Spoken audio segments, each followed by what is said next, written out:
నా పేరు డాక్టర్ బ్రహ్మారెడ్డి. నేను కర్నూలులో ఉంటాను. మెడికల్ డాక్టర్ని. జన విజ్ఞాన వేదికలో పనిచేస్తూ ఉంటాను. వ్యాక్సిన్ల గురించి కొన్ని వివరాలు ఈరోజు మాట్లాడుకుందాం. మన దేశంలో భారత్ బయోటెక్ వాళ్ళు తయారు చేసిన కోవాక్సిన్, సీరం ఇన్స్టిట్యూట్ వాళ్ళు తయారు చేసి అభివృద్ధి చేసిన కోవిషీల్డ్, ఇవి రెండు ఇప్పుడు అందుబాటులో ఉన్నాయి. రష్యా వారి స్పుత్నిక్ కోసం రెడ్డి ల్యాబ్స్ వాళ్ళు అప్లికేషన్ పెట్టారు. మరికొన్ని వ్యాక్సిన్లు కూడా వచ్చే అవకాశం ఉంది. మామూలుగా ఒక వ్యాక్సిన్ డెవలప్ కావడానికి 2 నుంచి 10-12 ఏళ్ళు పడుతుంది. అంటే అందులో ఆ వ్యాక్సిన్ యొక్క సేఫ్టీ ఎంత, దాని సమర్థత ఎంత, రకరకాల వయసులో వాళ్ళకి ఇస్తే ఏమవుతుంది, ఎలా రిజల్ట్ వస్తుంది, గర్భిణీ స్త్రీలకు ఇస్తే పుట్టబోయే బిడ్డలకి అంగవైకల్యాలు ఏమన్నా వస్తాయా, ఇలా రకరకాల అంశాల మీద మొదటి లెవెల్లో కొద్దిమంది వాలంటీర్ల మీద, 2వ లెవెల్లో కొన్ని వందల మీద పరీక్ష చేసి, 3వ లెవెల్లో కొన్ని వేల మంది మీద పరీక్ష చేసి, 4వ లెవెల్లో జనం మీదకి వదులుతారు. ఈ ప్రాసెస్ అంతా కావడానికి సమయం తీసుకుంటుంది. కానీ కరోనా సందర్భంలో జబ్బు తీవ్రంగా ఉండడం, 2వ వేవ్ 3వ వేవ్ అని భయాందోళన కలగడం, ఇట్లా ఎన్ని వేవ్లు వస్తాయో అని చెప్పని ప్రపంచమంతా వణికిపోవడం, అంటే అవసరం ఉంది. వేగంగా వ్యాక్సిన్ తయారు కావాల్సిన అవసరం ఉంది. ఈ అవసరంలోంచి సైంటిస్టుల మీద ఒత్తిడి పెట్టి కొన్ని దేశాలు పెట్టుబడులు కూడా పెట్టి వేగంగా వ్యాక్సిన్ తయారు కావడానికి కృషి చేశారు. అంటే ఒక అవసరంలోంచి వ్యాక్సిన్లకి వేగంగా పర్మిషన్ ఇచ్చారు. కొన్ని వ్యాక్సిన్లు అయితే 3వ స్టేజ్ ప్రయోగాలు కూడా పూర్తి కాకుండా, అంటే కొన్ని వేల మంది మీద చూసి వచ్చే సైడ్ ఎఫెక్ట్స్ ఎలా ఉంటాయి, దాని ఫలితం ఎలా ఉంటుంది, మరీ ముఖ్యంగా ఏమంటే వ్యాక్సిన్ ఇచ్చిన తర్వాత ఎన్నాళ్ళు ఇది పనిచేస్తుంది తేలాలి అంటే, దీని షెల్ఫ్ లైఫ్ ఎంత అని తేలాలి అంటే, షెల్ఫ్ లైఫ్ అంటే వాడకుండా బీరువాలో పెడితే ఎన్నాళ్ళు పనిచేస్తుంది, దీని హాఫ్ లైఫ్ ఎంత అని తేలాలి అంటే సగం ఎఫికసీ మిగలడానికి ఎంత టైం పడుతుంది అనేది, ఇలాంటి ప్రాథమికమైన అంశాలు చూడడానికి కూడా సమయం దొరకలే. మన దగ్గర భారత్ బయోటెక్ 3వ లెవెల్ ప్రయోగాలు పూర్తి కావడానికి 2021 సెప్టెంబర్ అక్టోబరు పడుతుంది మాకని Indian council of medical research ICMRకి లెటర్ ఇచ్చిన సందర్భం ఉంది. అయినా కూడా భారత్ బయోటెక్ కూడా 3వ లెవెల్ పరీక్షలు పూర్తి కాకుండానే జనవరిలోనే పర్మిషన్ ఇచ్చారు. ఆ తర్వాత 3వ లెవెల్ ప్రయోగాలు చేసుకున్నారు. దీన్ని బట్టి మనకు అర్థమవుతుంది ఏంటంటే, ప్రజలకి అవసరం ఉంది, ప్రజల నుంచి ఒత్తిడి ఉంది.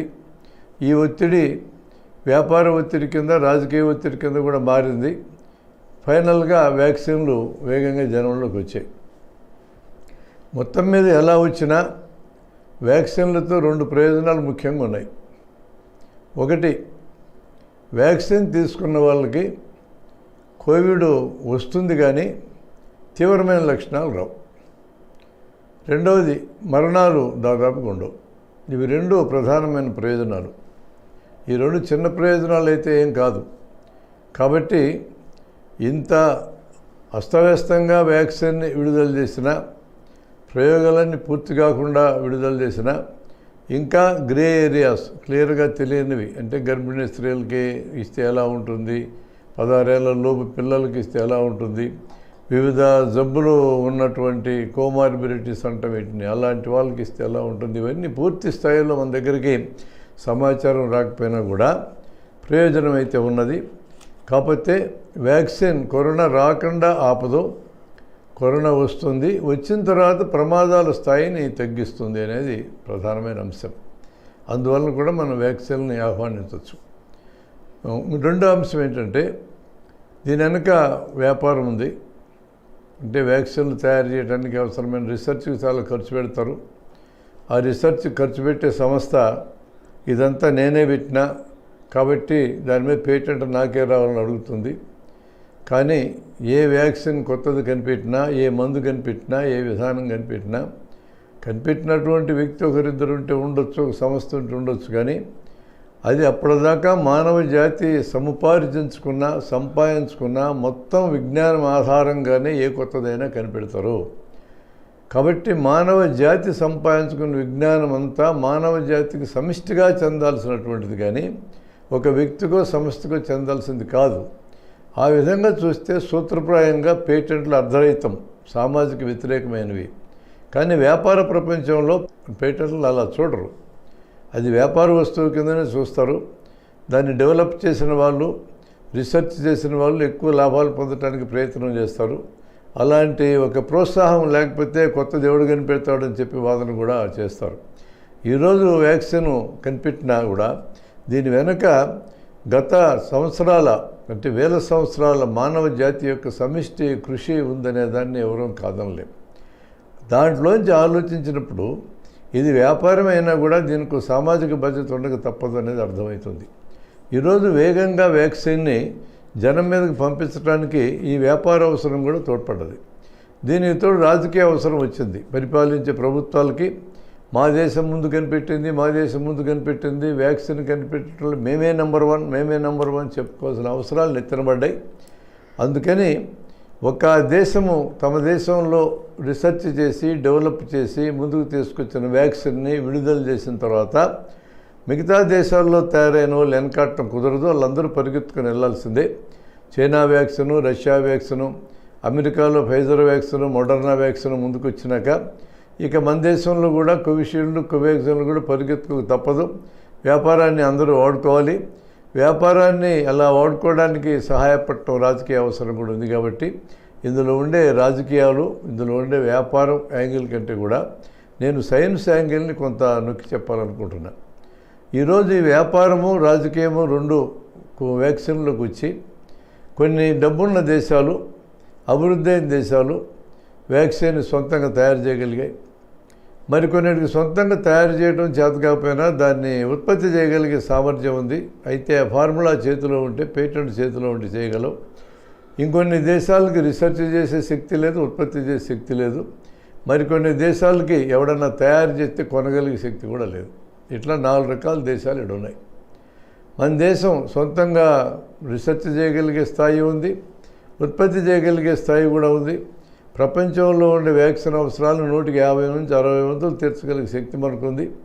ఈరోజు రీసెర్చ్ చేసి వ్యాక్సిన్ని బయటకు తీసుకొచ్చిన 2 సంస్థలైనా ఆ ఫార్ములా వాళ్ళు చేతికిస్తే ఉత్పత్తి చేయగలిగే సామర్థ్యమైన సంస్థలు 10 సంస్థలకు పైన మన దేశంలో ఉన్నాయి. కానీ వాళ్ళు ఎవరికి ఇంకా ఆ పర్మిషన్ ఇచ్చినట్టు మనకు కనపడదు. ఇలా రీసెర్చ్ చేయగలిగే సామర్థ్యం లేకపోయినా ఉత్పత్తి చేయగలిగే సామర్థ్యం ఉన్న దేశాలు కూడా చాలా ఉన్నాయి.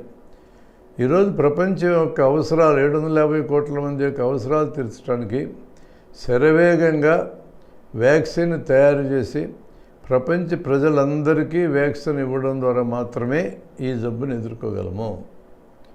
అంటే వ్యాక్సిన్ ఇచ్చిన తర్వాత మొదటి డోసు ఇచ్చినాక 2 వారాలకు కానీ రెసిస్టెన్స్ రాదు. రెండో డోసు మొదటి డోసుకి ఒక నెల 15 రోజులు మనం గ్యాప్ పెట్టుకునేటట్లయితే రెండో డోసు పూర్తయిన తర్వాత 2 నెలలకు కానీ పూర్తి స్థాయి ఇమ్యునైజేషన్ లేదా రోగ నిరోధకత రాదు. మొదటి డోసు ఒకటే ఇస్తే 50 నుంచి 60 వంతులు రోగ నిరోధకత వస్తుంది. రెండో డోసు కూడా పూర్తి అయితే ఆ తర్వాత 2 వారాలకి 80 వంతుల దాకా రోగ నిరోధకత వస్తుంది. ఇంకా 20 వంతులు రోగ నిరోధకత గ్యాప్ ఉండనే ఉంటుంది. ఉన్నప్పటికీ కూడా జనం తట్టుకోగలిగిన పరిస్థితి ఉంటుంది. ఈరోజు మొదటి వేవ్లో ఒక స్ట్రెయిన్ వైరస్ మన దగ్గరికి వస్తే దానికి వ్యతిరేకంగా చనిపోయిన వైరస్ నుంచి కానీ వైరస్ పైన ఉండే కొమ్ములు ఉంటాయి, స్పైక్స్ అంటారు, ఆ స్పైక్ ప్రోటీన్ నుంచి కానీ వ్యాక్సిన్ తయారు చేశారు. రైట్, బాగుంది. ఇంకా కొత్త స్ట్రెయిన్, ఇప్పుడు యూకే స్ట్రెయిన్ అంటున్నారు, బ్రెజిల్ స్ట్రెయిన్ అంటున్నారు, సౌత్ ఆఫ్రికా స్ట్రెయిన్ అంటున్నారు, శ్రీలంకలో కొత్త స్ట్రెయిన్ వచ్చింది అంటున్నారు, మన దేశంలో 2 మ్యూటేషన్స్ వచ్చాయంటున్నారు. ఇవన్నీ ఆ వైరస్ మార్పులు చేసుకుంటున్నాయి. ఈ మార్పులు చేసుకున్నటువంటి కొత్త స్ట్రెయిన్స్ మీద ఈ మొదట తయారు చేసిన వ్యాక్సిన్ పనిచేస్తుందా లేదనేది ఒక క్వశ్చన్. ఇప్పటికైతే కొన్ని లిమిటెడ్ స్టడీస్లో బ్రిటన్ నుంచి తయారైన స్ట్రెయిన్ మీద ఇప్పుడు తయారైన వ్యాక్సిన్ పనిచేస్తుంది అంటున్నారు. కానీ ఇందులో అత్యంత పెద్ద సమస్య ఏంటంటే ఫ్యూచర్లో రాబోయే కొత్త మ్యూటేషన్స్కి వ్యతిరేకంగా ఇప్పుడు తయారు చేసిన వ్యాక్సిన్ పనిచేస్తుందో లేదో తెలియదు. ఇది ముఖ్యమైనది. కానీ ఇక్కడ జరుగుతున్న వ్యాపారం రాజకీయంలో భాగంగా జరుగుతుంది ఏంటంటే అభివృద్ధి అయిన దేశాలు, డబ్బున్న దేశాలు వ్యాక్సిన్ కొన్ని దగ్గర పెట్టుకుంటున్నాయి. మా ప్రజలకు ముందు వేసుకుంటాం, మా వాళ్ళు ముందు కాపాడుకుంటాం అంటున్నారు. వ్యాక్సిన్ తయారు చేయడానికి చేతకాని దేశాల గురించి పట్టించుకోవడంలా, కొనడానికి చేతకాని దేశాల గురించి కూడా పట్టించుకోవడంలా. ఇప్పుడు ఏమవుతుంది, అలా చేతకాని దేశాలు ఆఫ్రికాలోనో లాటిన్ అమెరికాలోనో కొన్ని దేశాలు ఉన్నాయనుకుంటే వాళ్ళు వ్యాక్సిన్ సొంతంగా తయారు చేసుకోలేరు, రీసెర్చ్ సామర్థ్యం లేదు, కొనగలిగే డబ్బు కూడా లేవు. ఇప్పుడు ఏమవుతుంది, అక్కడ వైరస్ పడుతుంది. ఎందుకంటే కరోనా వైరస్కి దేశం వెళ్ళాలి తెలియదు, మనకు తెలుసు. కానీ అలా వైరస్ పడినందువలన ఆ వైరస్ని స్థానికంగా ఉండే జనంలో ఉన్న రోగనిరోధక శక్తి ఎదుర్కోవడానికి ప్రయత్నం చేస్తుంది. అంటే డార్విన్ సిద్ధాంతాన్ని ఇక్కడ అప్లై చేస్తే స్ట్రగుల్ ఫర్ ఎగ్జిస్టెన్స్, జీవించడానికి పోరాటం, సర్వైవల్ ఆఫ్ ది ఫిట్టెస్ట్, అర్హత ఉండే బతకడం, న్యాచురల్ సెలక్షన్ లేదా ప్రకృతి వరణం. అలా అర్హత ఉండే బతికితే వాటిని ప్రకృతి ఉండనిస్తుంది, మిగతాన్ని ఊడిచేస్తుంది. ఇప్పుడు ఈ వెనుకబడ్డ ప్రాంతాల్లో వైరస్ జనం మీద దాడి చేసింది. ఇక్కడ వాళ్ళకి మందులు లేవు, వాళ్ళకి వ్యాక్సిన్లు లేవు. కాబట్టి వాళ్ళ శరీరంలో ఉండే రోగనిరోధక శక్తి ఎదుర్కోవాలి. అలా ఎదుర్కొని ఆ వైరస్ను ఓడిస్తే అప్పుడు వైరస్ కొత్త మ్యూటేషన్స్ వస్తాయి. దాన్ని మళ్ళీ ఎదుర్కోవడానికి శరీరాలు ప్రయత్నం చేసి మళ్ళీ ఎదుర్కొంటే మళ్ళీ కొత్త మ్యూటేషన్స్ వస్తాయి. చచ్చిపోయిన వాళ్ళ వరకు చచ్చిపోతారు, ఇక వాళ్ళ గురించి మనమేం చేయలేము. బతికున్న వాళ్ళు పోరాడి వైరస్కి వ్యతిరేకంగా రెసిస్టెన్స్ తెచ్చుకుంటారు. ఈ రెసిస్టెన్స్కి వ్యతిరేకంగా వైరస్ మళ్ళీ పోరాడి రూపం మార్చుకుంటుంది. అందువలన ఎక్కడైతే వేగంగా మనం వ్యాక్సిన్ వేయమో ఆ ప్రాంతాల్లో మ్యూటేషన్స్ వేగంగా జరిగే అవకాశం ఉంది. అలా కొత్త మ్యూటేషన్స్ వచ్చి కొత్త వైరస్ రూపాలు అనేవి వచ్చిన తర్వాత ఈ పాత వైరస్ రూపానికి వ్యాక్సిన్ జనానికి అందరికీ వేసుకున్న దేశాల్లోకి కొత్త రూపాలు వచ్చి పడ్డాయనుకోండి, వ్యాక్సిన్ పనిచేయదు, వాళ్ళకుండా రెసిస్టెన్స్ అంతంత మాత్రం. ఇప్పటికే చూసాము విషయం, అభివృద్ధి అయిన దేశాల్లో కరోనా బాగా విజృంభించింది, మరణాలు ఎక్కువ జరిగాయి. ఇటలీ కానీ, ఫ్రాన్సు, స్పెయిన్, బ్రిటను, అమెరికా ఇట్లాంటి అన్ని చోట్ల అంటువ్యాధులను జయించిన దేశాల్లో ఎక్కువగా ఈ వైరస్ ప్రబలింది. అంటువ్యాధులు ఇదివరకే ఉండి ఏదో మేరకి ఆ అంటువ్యాధులకు రెసిస్టెన్స్ సంపాదించుకున్న దేశాల్లో మరణాలు కూడా తక్కువ, ఇప్పటికి కూడా తక్కువే. అంటే మనకు ఒక డేటా ఉంది, కరోనా పాజిటివ్ వచ్చిన వాళ్ళలో 100కి 35 మందికి అసలు ఏ లక్షణాలు ఉండవు, 45 మందికి మైల్డ్గా లక్షణాలు ఉంటాయి. అంటే 100కి 80 మందికి లక్షణాలు లేకపోవడమో మైల్డ్గా లక్షణాలు ఉండటం మనం చూసాం. అది ఎట్లా సాధ్యమైంది అని లాజికల్గా కంక్లూడ్ చేస్తే అది వరకే వచ్చిన అంటువ్యాధులకి వ్యతిరేకంగా వచ్చినటువంటి రోగనిరోధక శక్తి కరోనాకు వ్యతిరేకంగా కూడా పనిచేసింది. ఇప్పుడు జరగబోయేది కూడా అదే.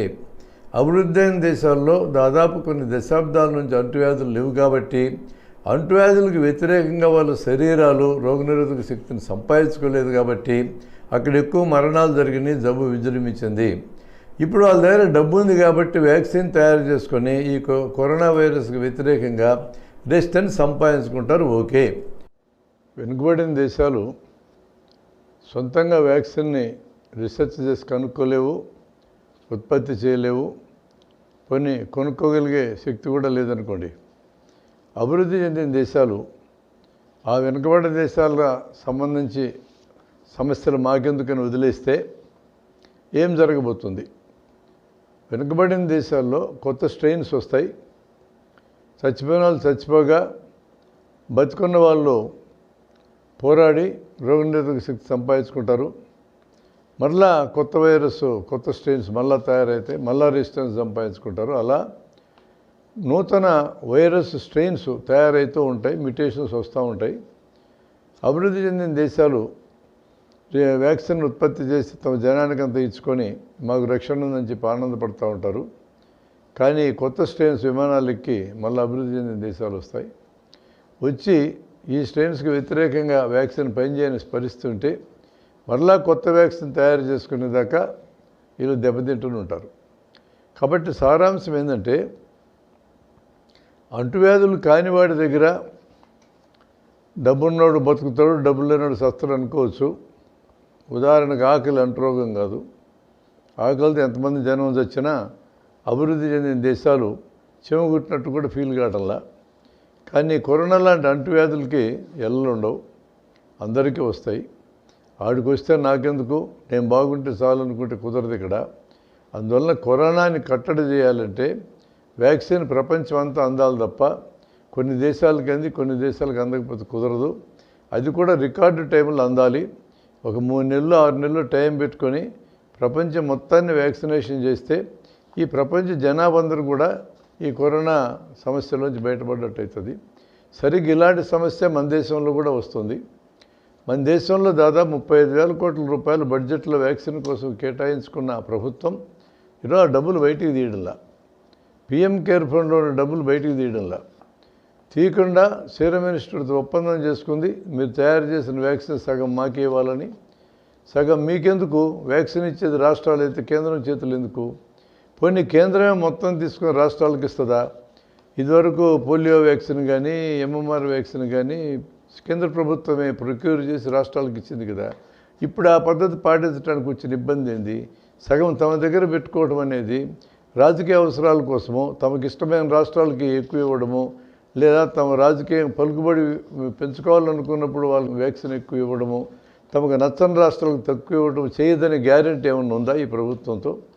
అందువలన ఆ సగం వ్యాక్సిన్ కూడా 150 రూపాయలకి ఒక డోసు తీసుకోవడం, రాష్ట్రాలకు 400, ప్రైవేట్ వాళ్ళకి 600 నిర్ణయించడం, ఇది ఏ రకమైన పద్ధతో అర్థమే కాదు.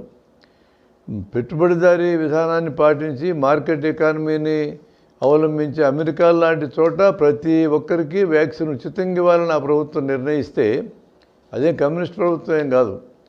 సామ్యవాదము అని చెప్పి రాసుకున్నాం మన రాజ్యాంగంలో, ప్రజలందరికీ బతికే హక్కు ఉందని రాసుకున్నాం, సమానత్వం రాసుకున్నాం. కానీ ఇక్కడ మాత్రం ఒక వ్యాక్సిన్ ఒకరికి 150కి వస్తుంది, ఒకరికి 400కి వస్తుంది, 600 వస్తుంది. ఏ రాష్ట్రానికి ఆ రాష్ట్రం వ్యాక్సిన్ కోసం పోరాటం చేయాలా? డబ్బున్న రాష్ట్రం జబ్బు ఎక్కువ లేకపోతే ఎక్కువ వ్యాక్సిన్ తెచ్చిపెట్టుకోవచ్చు. జబ్బు ఎక్కువ ఉన్న రాష్ట్రానికి డబ్బు లేకపోతే వ్యాక్సిన్ కొరత ఏర్పడుతుంది. పైగా ప్రైవేట్ వాళ్ళకి 600 రూపాయలు అన్నప్పుడు వాళ్ళతో పోటీ పడాలా? ఏంది అరాచకమైన పోటీ? పైగా 35,000 కోట్ల రూపాయలు బడ్జెట్లో ఉందన్న తర్వాత ఆ డబ్బుతో అందరికీ ఉచితంగా ఇవ్వచ్చు కదా. ఆ పని ఎందుకు చేయడంలా? అంటే ఇక్కడ కూడా వ్యాక్సిన్ డిస్క్రిమినేషన్ అంటే వివక్ష అనేది పాటించడం జరుగుతుంది. ఇది చాలా ప్రమాదకరము. ఎందుకంటే కొన్ని చోట్ల వ్యాక్సిన్ ఎక్కువ ఉన్న చోట్ల జబ్బుని ఎదుర్కోగలం అనుకుంటాం, వ్యాక్సిన్ అందుబాటులో లేని చోట్ల జబ్బు పెరుగుతుంది అనుకుంటాం. మొత్తం అందరికీ కూడా జబ్బుని 2వ స్ట్రెయిన్ 3వ స్ట్రెయిన్ ఇట్లా మ్యూటేషన్స్ వచ్చిన స్ట్రెయిన్స్ అందరికీ మళ్ళా రావడం అనేది జరుగుతుంది. ప్రపంచంలో అందరికీ ఒకేసారి వ్యాక్సిన్ అందేటట్టు చేసి జబ్బుని ఎదుర్కొంటే ఎట్లా పరిష్కారం అవుతుంది అనుకున్నామో అదే సమస్య దేశం మొత్తానికి కూడా వర్తిస్తుంది. ఈ అసమానతలు అనేవి కరోనా జబ్బును జయించడానికి కాకుండా కరోనాకి జనాన్ని బయలుదేయడానికి దారితీసే అవకాశం ఉన్నది అనేది మనం గుర్తించాలి. వ్యాక్సిన్లో ఖచ్చితంగా ఈ రకమైన ఇగలిటేరియనిజం, ఒక ఆదర్శవాదం పాటించకపోతే ప్రపంచ మానవాళికే ముప్పు ఉందనేది జన విజ్ఞాన వేదిక అభిప్రాయం.